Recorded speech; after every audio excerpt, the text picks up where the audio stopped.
Eux, ils marchent par la foi et non par la vue. Mais moi, je vous conseille vivement de marcher par la connaissance scientifique et historique, notamment celle de nos ancêtres kémites, par les cinq sens et par l'intelligence. À vous, à Pierre.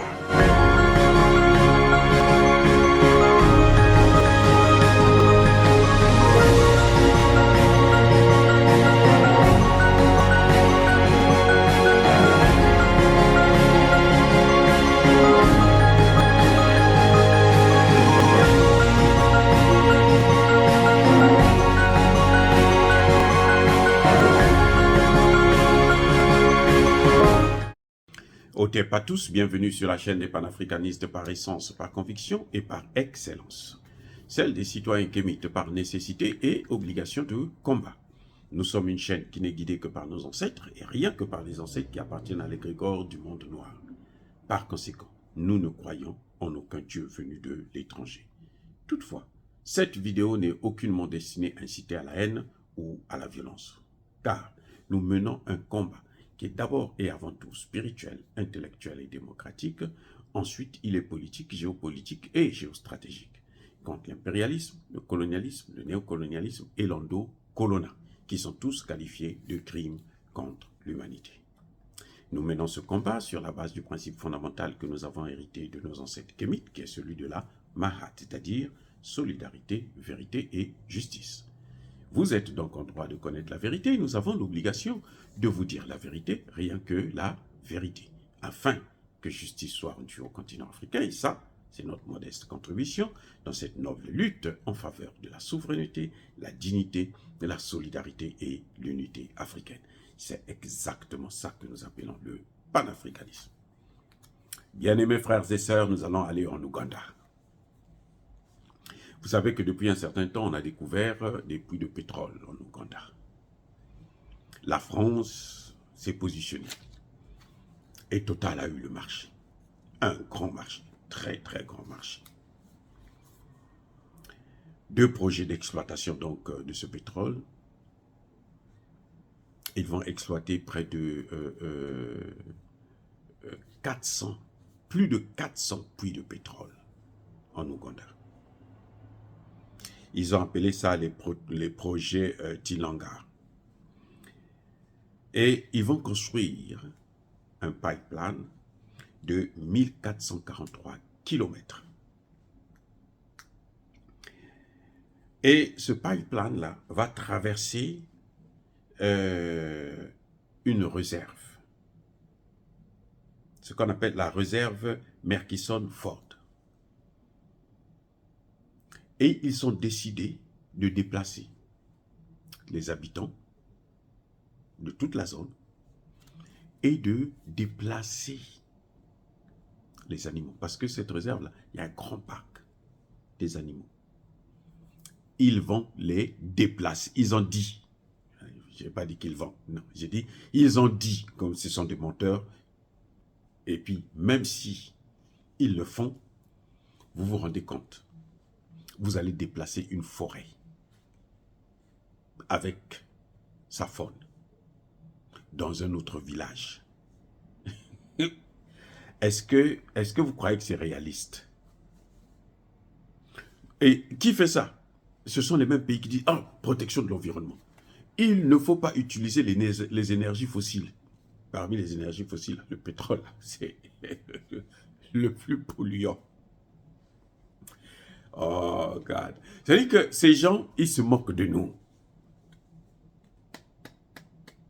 Ils se moquent de nous. Et quand je vois des pays comme le Congo, qui vont à Dubaï, là, bah, ils ont promis 100 millions pour la protection de la forêt. Les Gabonais sont partis, les 2 Congos d'ailleurs. J'ai dit, mais attendez, nos dirigeants, qu'est-ce qu'ils ont? Écoutez, on ne pourra jamais développer un pays avec l'aide au développement. Sachez-le, l'aide au développement, là, c'est pas né hier.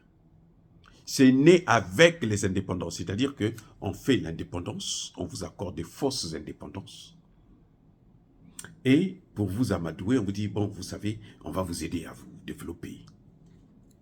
60 ans après, quand on fait le bilan, vous avez au contraire régressé. Vous n'avez pas avancé, vous avez régressé, reculé. Mais quand même, les gens continuent à croire, les chefs d'État, les gouvernements africains, je dis bien les gouvernements africains, tous, y compris ceux de l'AES, ils pensent que l'aide va les développer. Quand je dis y compris ceux de l'AES, là, parce que je parle du Maroc, un autre pays pauvre, qui vit de l'escroquerie, du pillage et de la trahison. Il ne cesse de trahir l'Afrique pour obtenir des miettes. Et c'est lui qui veut maintenant venir appeler les gens pour dire non, moi je vais vous aider à vous développer en vous donnant l'accès à la mer. Il n'a même pas de frontière avec les pays en question. Il doit passer par un pays ennemi. C'est-à-dire qu'il faut être africain pour tomber dans de telles bêtises. Oui. Ce n'est qu'un Africain qui peut tomber comme ça. Hein. Dans ce monde-là, ce n'est qu'un Africain. Les Indiens, vous allez jouer avec eux comme ça. Les Chinois, oh, mais attendez.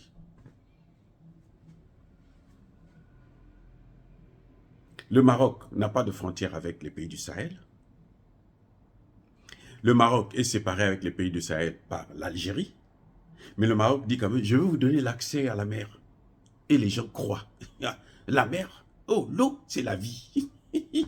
Ça dit que quand j'ai écouté ça, c'est parce que j'aime trop ces ministres de l'AES que, bon, je me dis, pour une fois, bon, hein, ce sont des êtres humains, donc n'importe qui peut se tromper. Sinon, mais c'est des têtes à claque. Vous passez l'Algérie. L'Algérie vient de montrer que c'est elle, les terroristes là, ils sont passés par l'Algérie pour rentrer au Mali. Et l'Algérie, maintenant qu'ils voient que le Mali se défend, elle s'est fâchée aussi. Maintenant, cette même Algérie ne s'entend pas aussi avec le Maroc. Et elle va vous aider. Vous deux, vous êtes ses ennemis, et elle va vous aider à passer par son territoire. Soyons sérieux. Et vous qui croyez à l'aide en question, et l'autre qui pense qu'il peut vous aider à vous développer, mais vous avez un problème. Il y a un problème. Vous voulez passer par la Mauritanie? Eh bien, on va vous dire, il faut d'abord sauver. Bref, je voulais dire que ce n'est que les Africains qui pensent que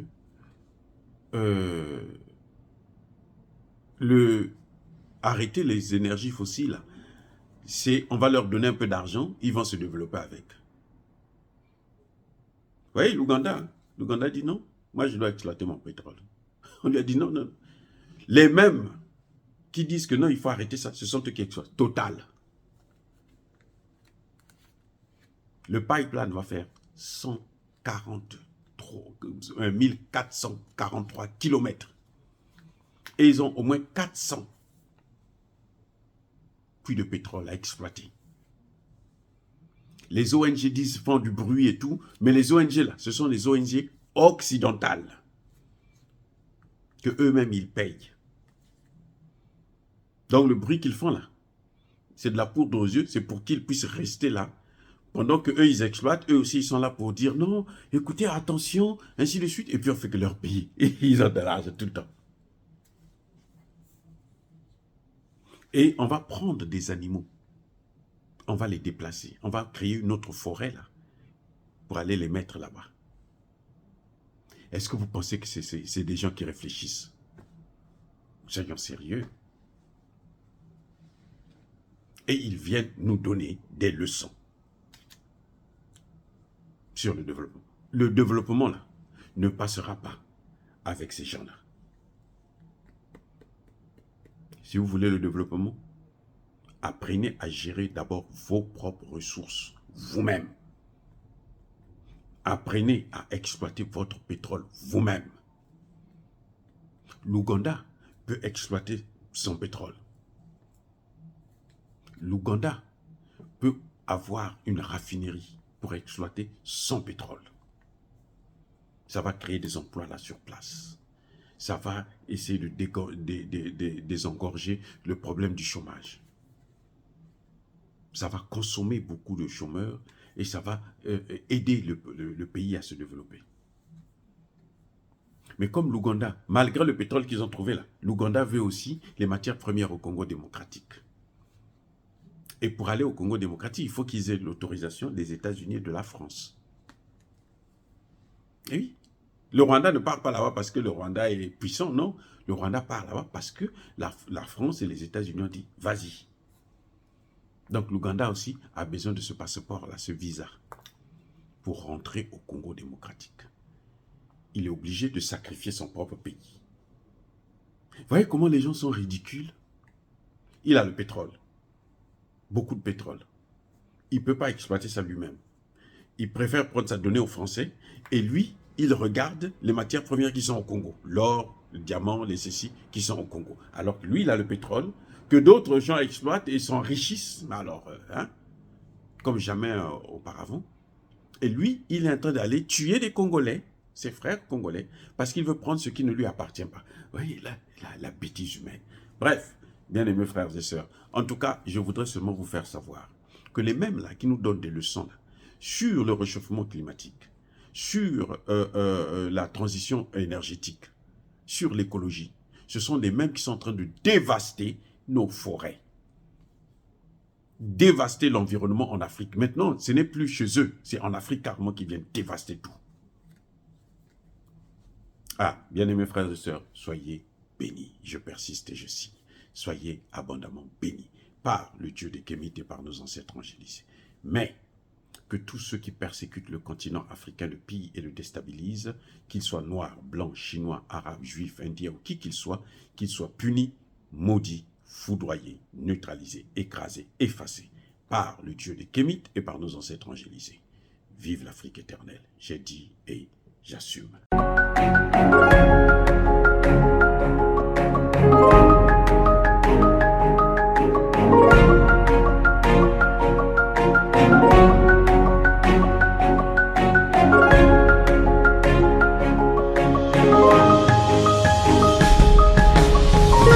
Bien-aimés frères et sœurs, vous connaîtrez la vérité et la vérité vous affranchira. Ça, c'est pas moi qui le dis, c'est la Bible qui le dit. Mais moi, je vous dis mieux. Vous connaîtrez la vérité historique, notamment celle de vos ancêtres kémites, et vous aurez une vision globale de ce que c'est que la vraie souveraineté politique. J'ajoute, vous reviendrez à la spiritualité africaine ancestrale et vous comprendrez les enjeux de l'indépendance économique. Et pour terminer, vous accepterez votre identité culturelle kémite et vous obtiendrez deux choses. La première, c'est la paix. La seconde, c'est le développement, à une condition. L'unité de toute l'Afrique noire, l'unité de tous les Noirs du monde entier.